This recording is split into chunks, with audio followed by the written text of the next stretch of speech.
ভয় পেও না চাঁদাবাজ, কি অসাধারণ কথা জামাত। তোমরাও এই সমাজের মানুষ। আমরা ইনশাল্লাহ তোমাদের হাতেও সম্মানের কাজ তুলে দেব। ইনশাআল্লাহ ইনশাআল্লাহ তোমরাও সম্মানের সাথে বসবাস করবা, সেদিন আর মুখ লুকিয়ে তোমাদেরকে চলতে হবে না সমাজে। ঠিক ঠিক। তোমাদের মা বাপকে কেউ চাঁদাবাজের মা বাপ আর বলবে না, কি অসাধারণ। তোমার স্ত্রীকে কেউ চাঁদাবাজের স্ত্রী বলে কুঠা দেবে না। আর মাঝে মাঝে মানুষের জালে বন্দী হয়ে তোমাদেরকে বিপদে পড়তে হবে না। তোমরাও সম্মানের সাথে বসবাস করবা ইনশাআল্লাহ।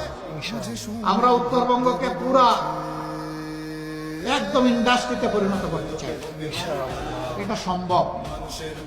এখানে বাংলাদেশের শস্যের 3 ভাগের 1 ভাগ সারা বাংলাদেশকে উত্তরবঙ্গ ধান চাল সরবরাহ করে, গম সরবরাহ করে, ভুট্টা সরবরাহ করে, আম জাম সরবরাহ করে, লিচু সরবরাহ করে, পেয়ারা কুল সরবরাহ করে।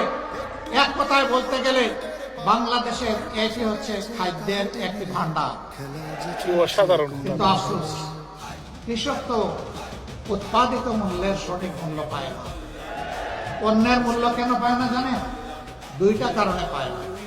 একটা হচ্ছে মধ্য স্বত্বভোগীরা এসে এখানে কামড় দেয়, আরেকটা হচ্ছে ঘাটে ঘাটে চাঁদাবাজরা অস্থির করে তোলে। এই 2 কারণে কৃষক পায় না পণ্যের মূল্য, ক্রেতা পায় না ন্যায্য মূল্যে। ইনশাআল্লাহ ইনশাআল্লাহ আমরা সেই চাঁদাবাজদেরকে নির্মূল করবো ইনশাআল্লাহ।